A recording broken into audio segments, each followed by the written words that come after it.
Mana boshingizni qo'yib bemalol yotishlaringiz yaxshi. Yotyapman, Havo bemalol. yetishmay, entikib olishlaringiz Yo'q, yo'q. Xudoga shukur. Rahmat. Endi tog'a manaqa, sizda yuragingiz shunaqa quvvatsiz, yuragingizni otib berish quvvati sizning pasaygan. Voy yaxshimisiz? Yaxshi, rahmat. Yaxshi dam olyapsizmi? Assalomu alaykum. Qanaqasiz? Tuzimisiz? Kayfiyatingiz yaxshimi? Tuzimisiz? Rahmat. Yaxshi.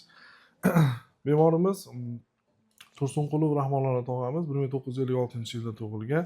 Bular Bag'dod tumanidan bizga tashrif buyurgan. Bularning asosiy shikoyati jismoniy harakatda hansirash, hansirash, havo yetishmaslik, oyoqlarda shishlar, qorinda dimlanish bo'lishi, boshini bemalol qo'yib yota olmaslikka shikoyat qilib keldi.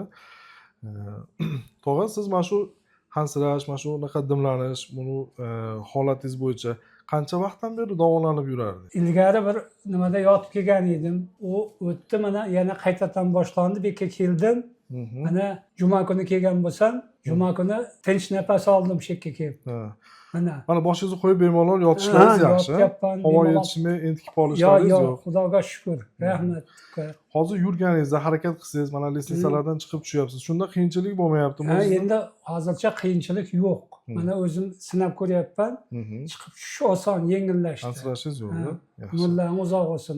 Endi tog'a manaqa, sizda yuragingiz shunaqa quvvatsiz, yuragingizni otib berish quvvati sizning pasaygan. Yurakni ko'p urintirib qo'yganmiz. Endi bu o'zining holatiga qaytish uchun vaqt kerak. Xo'p. Endi siz aytilgan dorilarni vaqtida ichsangiz, nazorat qilib tursangiz, xudo xolasa, keyinchalik ham sizda muammo bo'lmaydi. Uni bayasaga yotishlaringiz kamayadi, birovga bir muhtojlik kamayadi, o'z ishlaringizga bemalol yaraydigan holatda bo'lasiz.